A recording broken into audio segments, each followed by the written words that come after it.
Shalom, selamat pagi Bapak Ibu yang terkasih dalam Tuhan kita Yesus Kristus. Pada pagi hari ini kita kembali lagi dalam perenungan Gereja POK Kemam pertama pada pagi hari ini. Namun sebelumnya mari kita sama-sama berdoa untuk kita merenungkan kebenaran firman Tuhan pada pagi hari ini. Kita berdoa. Terima kasih Bapa di surga, Allah yang kami muliakan, Allah yang kami sembah, Allah yang melayakan kami sehingga kami boleh ada sampai detik pagi hari ini. Kami rindu Tuhan untuk kami dihidupi oleh kebenaran firman-Mu. Sehingga kami mau belajar taat dan kami mau belajar mengenal suara Tuhan. Kami mau belajar mengenal kehendak Tuhan lewat kebenaran firman-Mu. Ajar kami Tuhan supaya hati pikiran kami boleh tertuju kepada kebenaran-Mu. Dan hidup kami boleh menjadi kesenangan Tuhan ketika kami tahu maksud Tuhan, tujuan Tuhan dalam hidup kami lewat kebenaran-Mu pada pagi hari ini. Terima kasih Bapa di surga, kami sambut kebenaran firman-Mu. Amin. Bapak Ibu yang terkasih dalam Tuhan kita Yesus Kristus, pada pagi hari ini kebenaran firman Tuhan yang kita akan renungkan bersama-sama yaitu terambil dari Yakobus pasal 4 ayat yang ke-14. Demikian bunyi kebenaran firman Tuhan. Sedangkan kamu tidak tahu apa yang akan terjadi besok. Apakah arti hidupmu? Hidupmu itu sama seperti uap yang sebentar saja kelihatan lalu lenyap. Tema perenungan kita pada pagi hari ini Bapak Ibu yang terkasih, satu-satunya yang tak bisa didaur ulang adalah waktu yang terbuang sia-sia tanpa arti. Namun hiduplah seolah-olah setiap hari akan menjadi kesempatan terakhirmu. Semua orang pasti merindukan untuk memiliki kehidupan yang berarti. Jika kita bisa memilih, maka tentunya kita tidak ingin hidup dalam kegagalan. Kegagalan bersumber dari ketika kita memusatkan diri kita pada kelemahan dan kekurangan serta kesalahan-kesalahan masa lalu kita. Hal ini menjadi penghalang untuk dapat melihat kebesaran Tuhan. Namun setiap orang memaknai arti hidup ini dengan pandangan dan pemikiran yang berbeda-beda.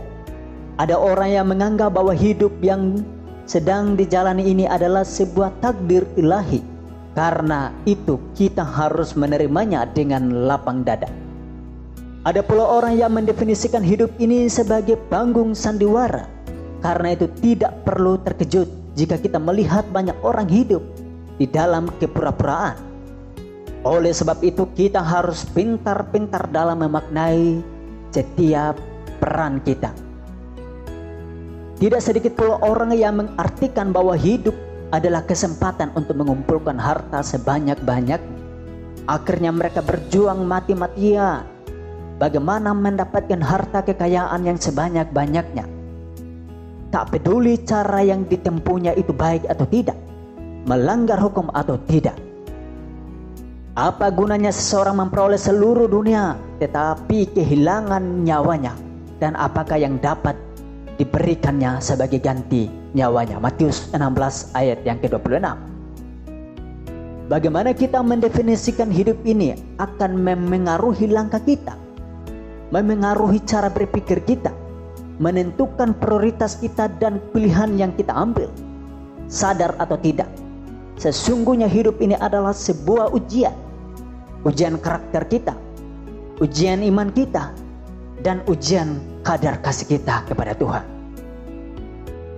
Ujian-ujian tersebut bisa berupa masalah, kelimpahan atau juga kekurangan. Jadi sekecil apapun perkara yang sedang kita hadapi, tak ada yang namanya kebetulan. Semua adalah proses, bagian dari sebuah proses ujian. Ketika masalah datang melanda, apakah kita tetap memiliki respon hati yang benar, ataukah kita meresponnya dengan sikap hati yang negatif, dengan menyalahkan situasi, menyalahkan orang-orang lain yang ada di sekitar kita, bahkan kita menyalahkan Tuhan. Ketika ujian itu berupa kelimpahan, masihkah kita sadar bahwa semua itu datangnya dari Tuhan, ataukah malah membuat kita lupa diri? Sebaliknya, ketika ujian itu berupa kekurangan, Agur bin Yaik menulis, jauhkanlah daripadaku kecurangan dan kebohongan. Jangan berikan kepadaku kemiskinan atau kekayaan. Biarkanlah aku menikmati makanan yang menjadi bagianku, supaya kalau aku kenyang, aku tidak menyangkalmu dan berkata, siapa Tuhan itu? Atau kalau aku miskin, aku mencuri dan mencemarkan nama Allahku. Amsal pasal 30 ayat 8-9. Hidup adalah sebuah proses yang menuntun kita kepada kehendak Tuhan. Ada beberapa hal yang perlu kita renungkan tentang kehidupan kita di dunia ini. Hidup ini adalah sebuah anugerah yang Tuhan berikan. Jika saudara dan saya boleh hidup sampai hari ini, semuanya tidak terlepas dari anugerah Tuhan. Kita bisa ada dalam kondisi yang sehat walafiat. Kita bisa bekerja, kita bisa makan dan minum, sesungguhnya semuanya itu adalah anugerah Tuhan. Untuk itu, sudah sepatutnya kita manusia menghargai akan hidup yang Tuhan anugerahkan ini dengan hidup yang berkenan kepada Tuhan. Hidup ini adalah satu kesempatan yang perlu kita hidup dengan menyenangkan hati Tuhan. Ada orang yang diberikan kesempatan hidup 30 tahun, 50 tahun, 70 tahun dan seterusnya. Setiap orang memiliki kesempatan yang berbeda. Untuk itu semasa masih ada kesempatan kita hidup, mari kita gunakan kesempatan ini dengan sebaik mungkin. Bagaimana cara kita menggunakan kesempatan hidup ini dengan sebaik mungkin?